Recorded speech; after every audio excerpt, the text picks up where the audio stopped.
Okay, well, good evening, good afternoon, possibly even good morning, or whatever time zone you may be in. I'm Jerry McCarthy, and I'm a volunteer at the National Museum of Computing. This is a step in a project which actually started during the pandemic. Those of us who remember that far back, when I started thinking that it would be rather fun to do some work on the W.I.T.C.H. It's one of my favorite machines. It's a favorite machine of many of the visitors, lots of blinking lights and so on. And without further ado, let's get on with the details. And this is the machine we're going to be talking about, the Harwell Dekatron Computer.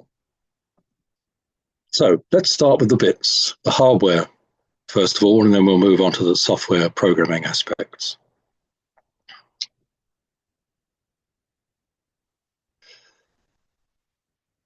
The three main themes that I'm going to be covering. Firstly, why it seems to have two names, the Harwell Dekatron Computer and the W.I.T.C.H. And then we'll look at the hardware briefly, and then we'll talk about writing programs, including an emulator, which I've managed to produce.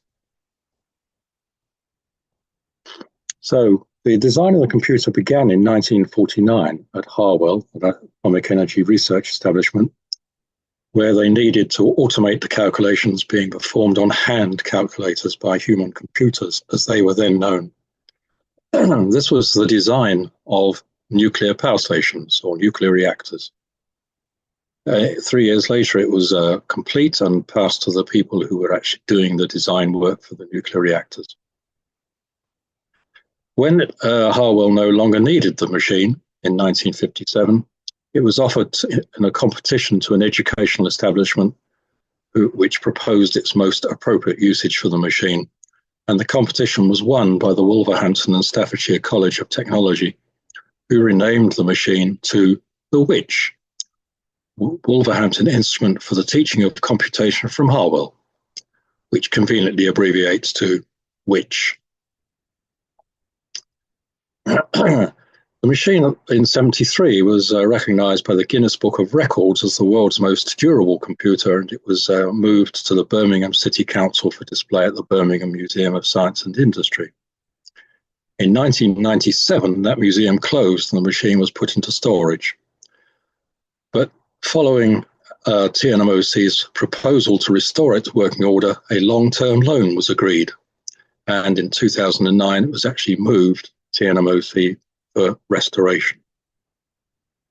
2012, the restoration was completed and the machine was switched on.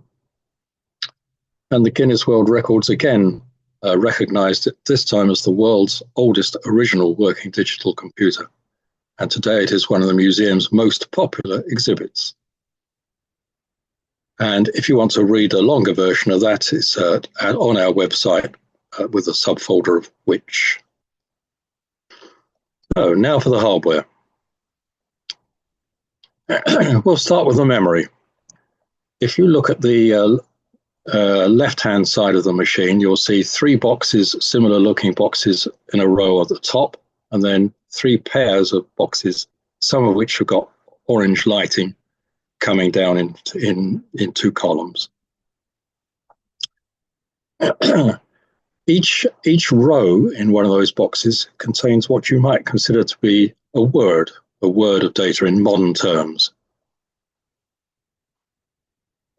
Each row contains a single decatron showing the sign, and hopefully you can see that the leftmost one has a cardboard marker showing negative and positive, and in this case it's showing plus sign. And then there are 8 further decatrons going across, each of which holds a single decimal digit in the range 0 to 9. So an important factor about the memory of this machine is it is decimal. There is no binary involved.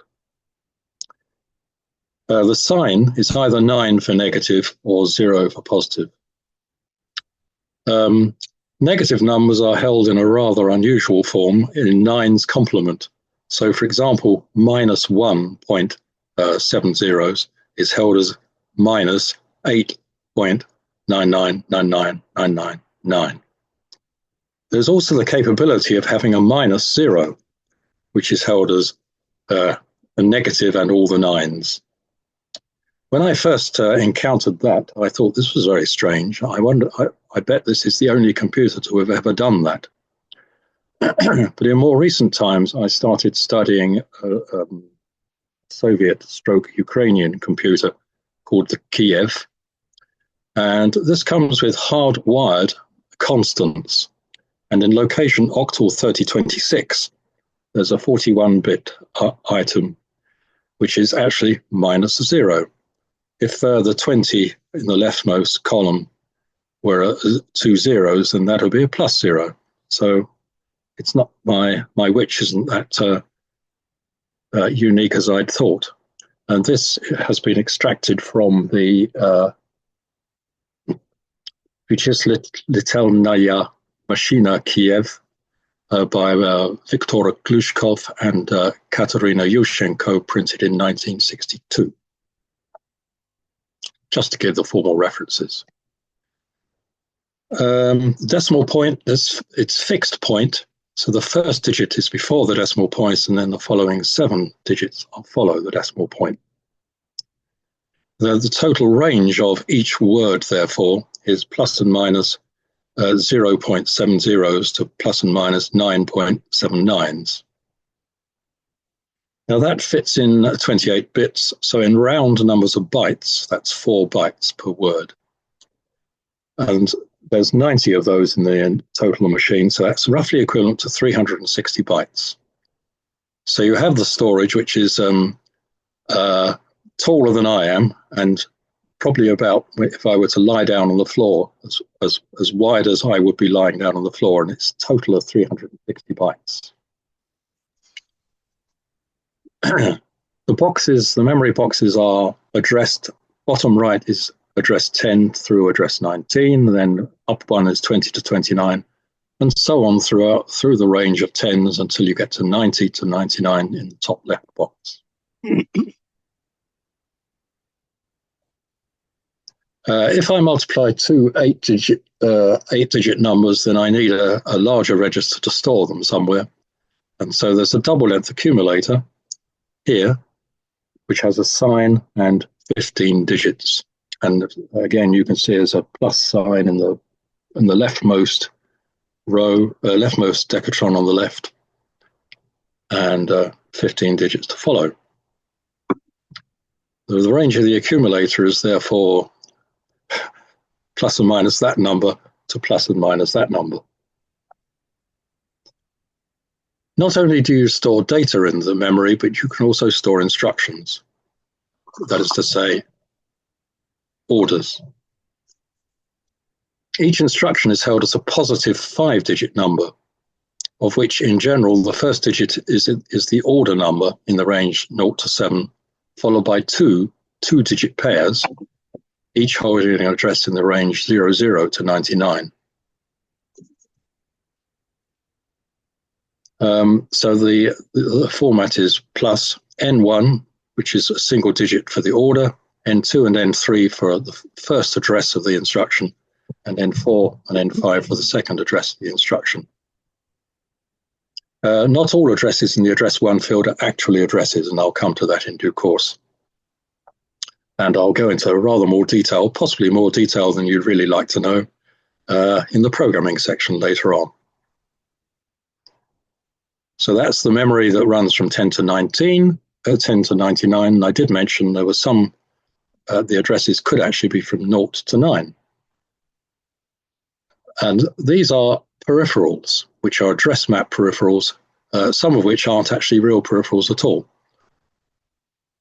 And some of the addresses are different, address different peripherals depending on whether you read to them or write from them.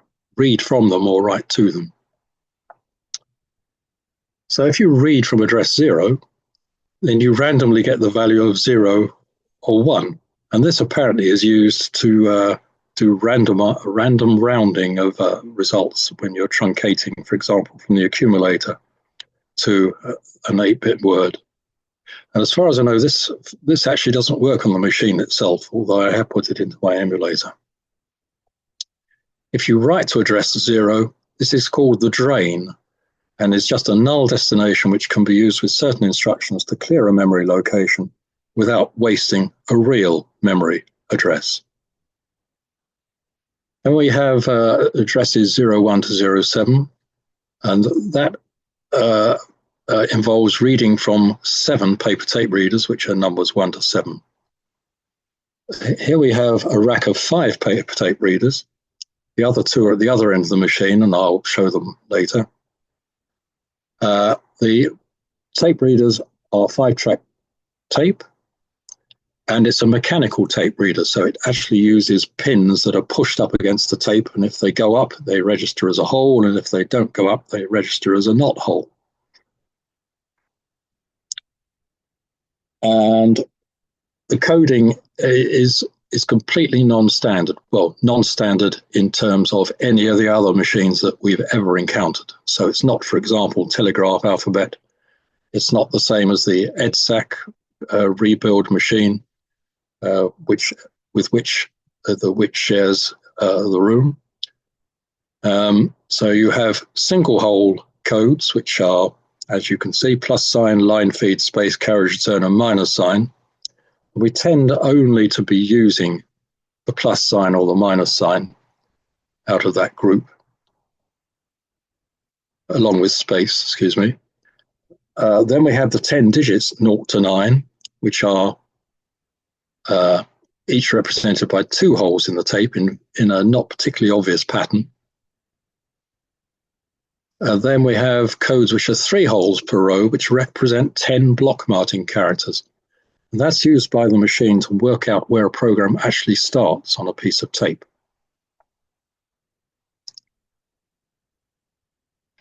And finally, there's some further characters which I don't believe we use at all, really, apart from asterisk.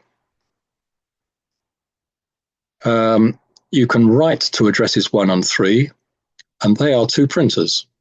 And you can write to addresses 2 and 4, and they are 2 tape punches. And on this bench here, which is at the other end of the machine from the first 5 tape readers, we have the final 2 tape readers in the middle, 6 and 7, a printer on the left, and a tape puncher on the right, and a rather nice Lego model of the WIT.C.H, which was donated to us by a visitor one time. The printer itself can only really print numbers and spaces and decimal points and signs, plus and minus signs. And as you can see, the printer is showing its age because some of the digits are missing and so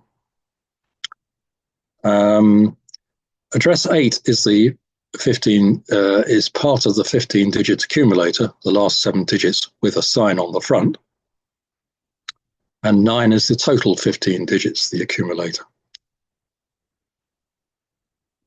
This rather magnificent control panel is how we, when we're running the WIT.C.H, control the machine, have it load programs, have it tell us which instruction it's executing.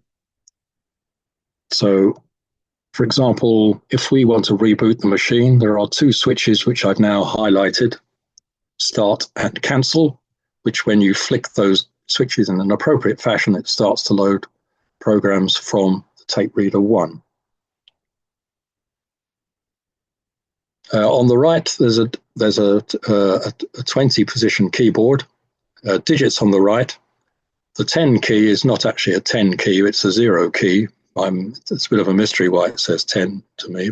And then on the left, we have signage, plus, minus, space, and so on.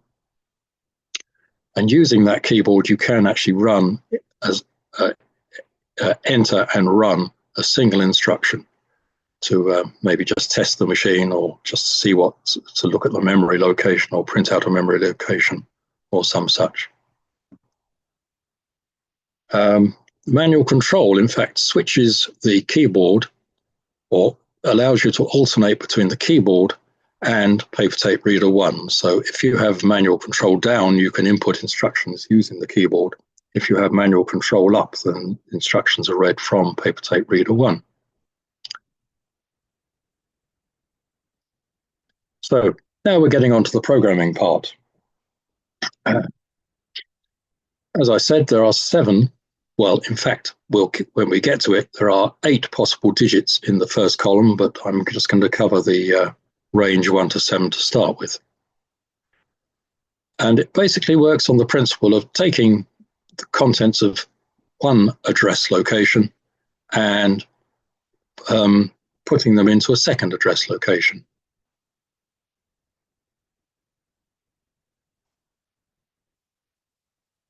Somebody else tells me they worked on a computer with -0 as well. Well, great. That's told me. So,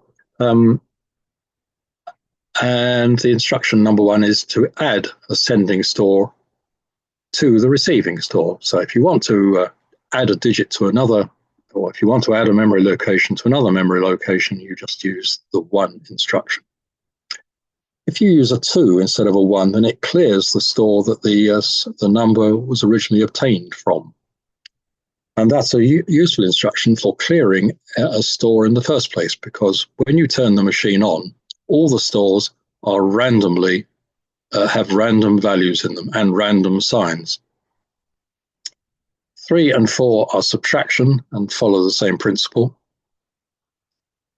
And then there's a multiplication, which uses the accumulator for the target.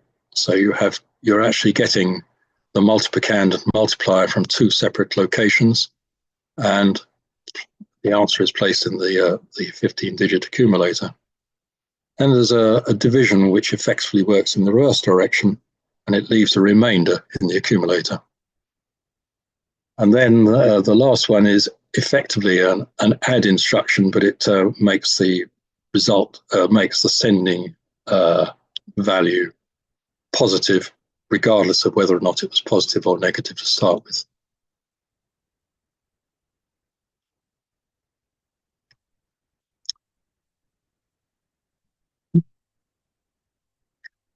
So this is the bit where, which some people might find a bit boring, but there won't be a test at the end, so don't worry. Excuse me. So I'm using a sort of pseudocode here based on one of the first programming languages I ever learned way back, a sort of ALGOL, with a hint of using square brackets to indicate contents of data locations. So number 1, instruction number 1 just says B becomes A plus B. And an example I give is 11020. And if 10 contains plus 1.5 and 20 contains plus 7.5, then the result in 20 will be 9. Perfectly straightforward. If I use a 2 instruction, then you effectively get the same result, but location 10 gets zeroized. An important factor is you cannot address 2 locations within the same box. So the instruction, for example, 2, 20, 29 would be illegal, and the machine would just, as far as I know, stop. I have to admit, I've never tried doing an instruction like that, but I do know that it cannot access 2 locations in the same memory box. Subtraction, I probably don't need to go into the grisly details of this one too much, because subtraction is just a variant of addition. And again, in the case of the instruction number 4, location 10 is cleared. Multiplication multiplies the values in in A and B. It clears B, and it leaves the result in the accumulator. So we have 6.5 times 1.5, and you end up with plus 9.75 and a lot of zeros, a lot more zeros than you started with. And division, if I divide 6 by 1.5, then I get a remainder of 0 and a quotient of 4. And in fact, I've simplified things here, and I'm going to go into why in a little while. And yes, so the positive modulus thing just makes a negative number positive before it's added to the target address. Then we have a bunch of instructions, all of which start with 0. And so you can say, for example, 1 followed by a word, a memory address, and it sets a flag in a secret place, in a private place, depending on whether or not the test score is positive or not. Ditto 12 for detecting negative. 21 is effectively a jump instruction, and 22 is a jump instruction dependent upon the value in the secret location, the sign determined from the previous test. Then we have a couple of instructions to do with reading paper tapes. So 3x is the block number. You may recall I was when I went through the paper tape definition, there were blocks from B0 to B9. So you can have, for example, 31, which is a standard one, in the first address, and the tape reader would normally be 01. And 5 is a conditional version of the same instruction. So it will only work if test score is registering a positive yes. A couple of instructions for formatting layout, 73 and 74. 73 allows you to print one store in 3 places, and 74 allows you to print one store and start a new line.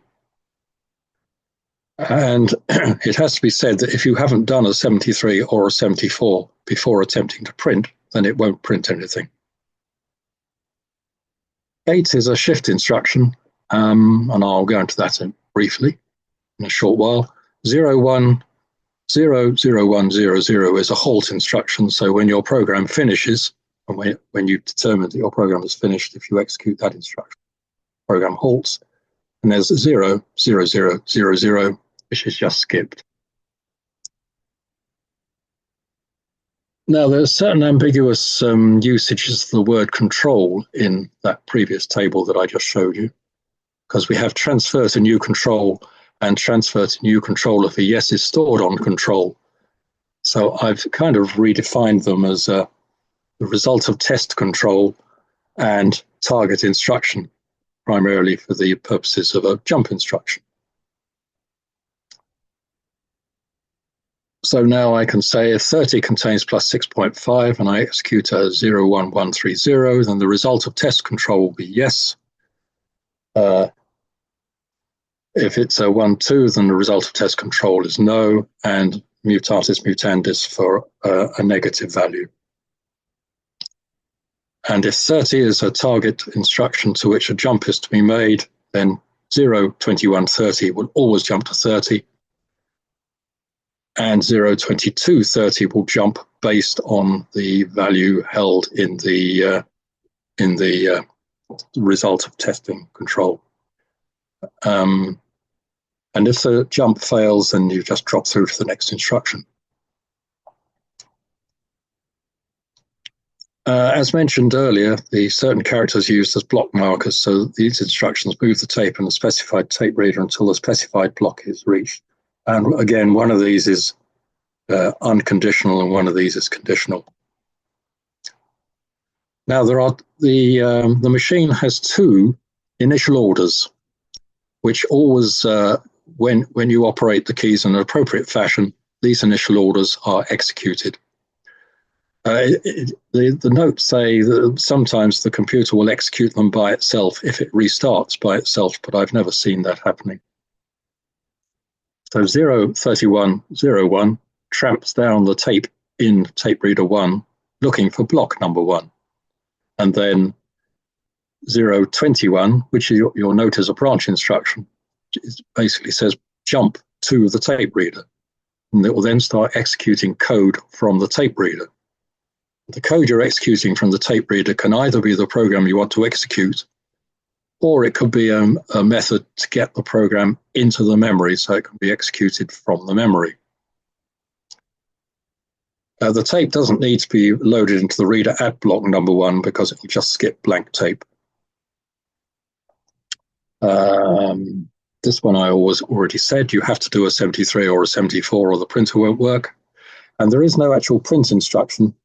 You just, if you want to print a value of a word, you just add it to the printer, and the printer then just prints it. The shift instruction allows you to take a value from a register and shift it either one place to the left, no places, which is like the default setting, or up to 7 places to the right. So if I do, for example, 1, 10, 20, then where 10 is 1.5 and 20 is 0, then the result will be 1.5. But if I proceed that with a 0830, then the result in the B register or in the B address will be divided by 10, and you'll have plus 0.15.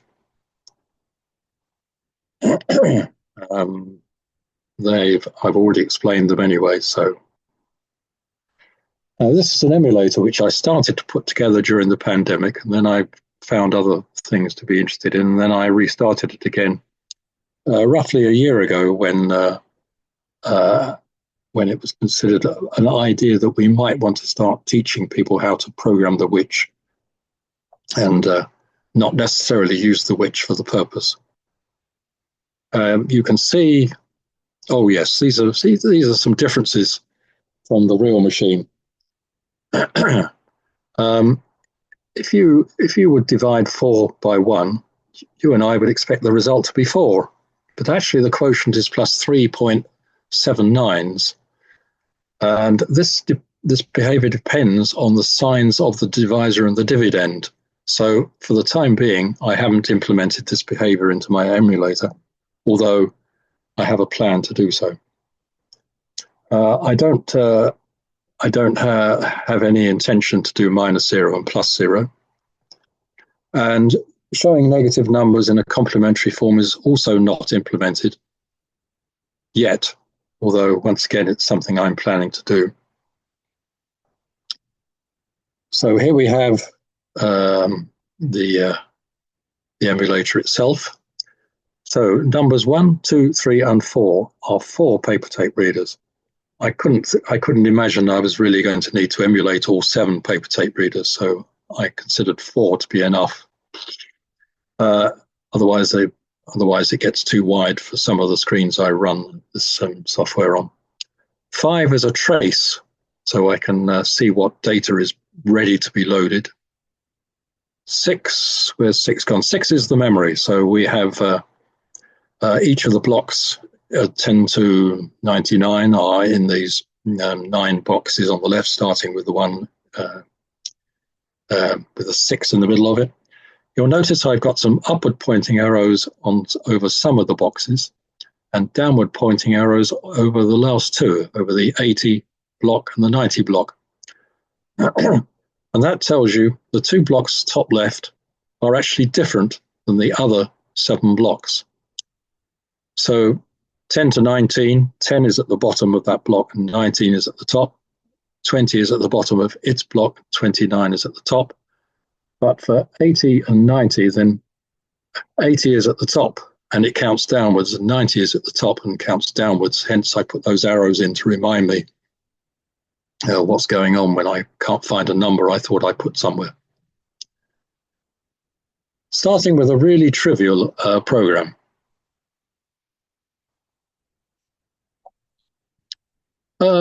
So it starts with a block, B1. And there can be blank tape before that. And then I say, I want to put a program instruction into location 40. As I mentioned earlier, when you power on the machine, the memory is, every word of the memory is in a completely random setting. So the first instruction is add and clear the contents of location 40 to location 00. This is, as I said, 00 is a drain. It's a virtual address, so it just clears location 40. Next, I want to put the instruction into 40, so I have to add what follows on the paper tape reader into location 40. And then what follows is either going to be a positive number, plus and 8 digits, a negative number, minus and 8 digits, or an asterisk followed by 5 digits, where asterisk indicates that it only has to load 5 digits because it's an order. The last thing that the program then does is it jumps to location 40. Unconditional jump to location 40. And that's the same as what I just said. And so if I load the program into my emulator, you can see the short program is in the paper tape reader 1, and I've run the program, and it is executed sequentially 03101 and 02101, which are the initial orders, then cleared location 40, then added location 40 into added the paper tape reader contents into location 40, jump to 40, which contained a halt instruction, and then my program just reports finished. I thought I'd put together something a little more complex for this talk. So I had a wander around the online encyclopedia of integer sequences, as you do, and I decided to put together a program to do Fibonacci numbers. Nice and simple, it only does additions. I don't have to worry about misbehaving divide instruction. The first thing I thought I'd do, is being as I'm a bit of an old school programmer, is put together a flowchart. The initial orders are executed in the box at the top. Then I have to initialize 2 locations to be 0 and 1. I then clear locations 90 to 97, which is where the program's going to go, and then load the orders into 90 and 97. Then I clear location 39. Some of the words on the machine are bright orange, and some of them are rather dim. So the ones we tend to put interesting results in on the real machine, we tend to use the bright orange ones so we can show visitors what it's actually doing, because the dim ones are rather harder to see. And it then produces the first result for the addition, and then it does an overflow detection, and if overflow occurs, it stops. Then it prepares for the next time around, and it prepares the printer to print one line, a new line, and then it prints one line, and then it clears 39 and goes back round the loop. So this is part of the program. I'm not going to go into the grisly details of what everything is, but primarily on the left-hand side is initialization, and then this is the actual program, which I've loaded into locations 90 onwards. And there it is, having run. And at this point, I plan to try and switch my share to a demo. Where are we? Down here, yes. All being well, we've switched to my program there. So now it's going to be a little tricky to work this, because unfortunately the screen sharing part of the display is overlapping my actual program, but I can look on the spare screen, which I have here. So I hit the load button, and it gives me a list of tapes which are available to load. Now I'm going to load location 2.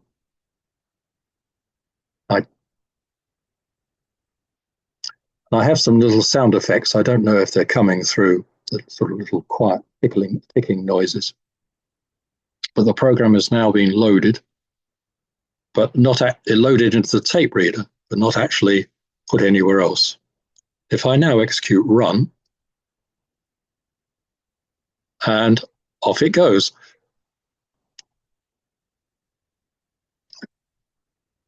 Now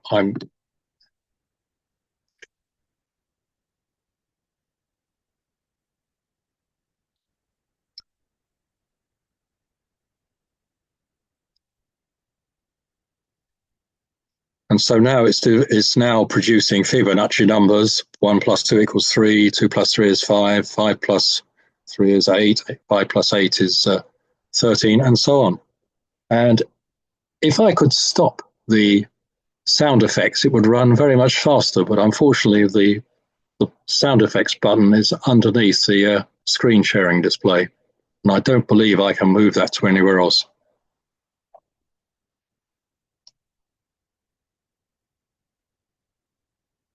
So maybe I'll just cancel the share at this point and go back to the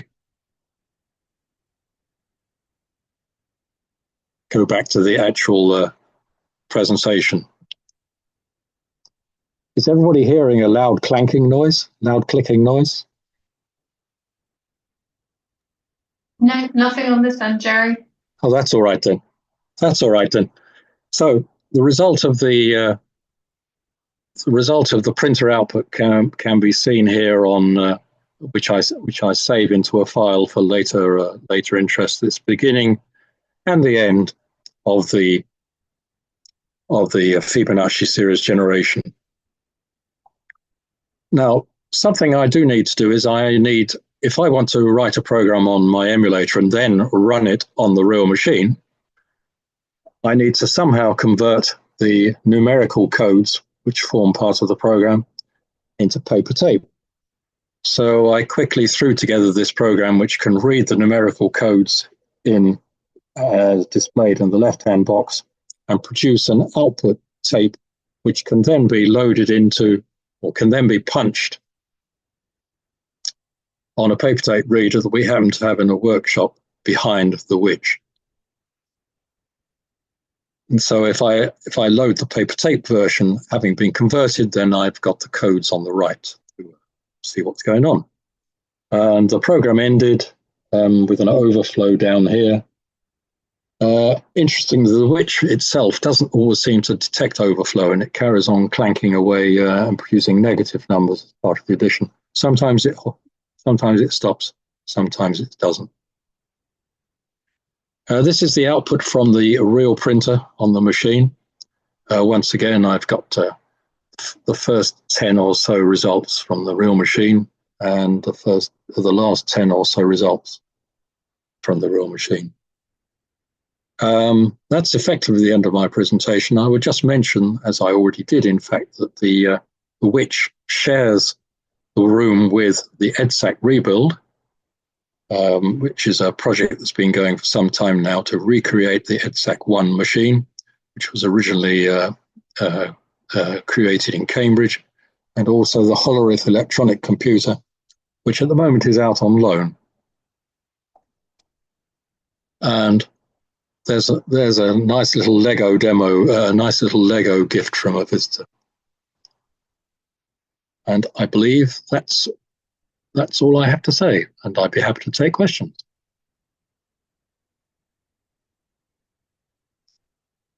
Thank you, Jerry. If there are any questions, if there are any questions at all, folks, please pop them in the chat or feel free to unmute yourselves and ask any questions direct to Jerry.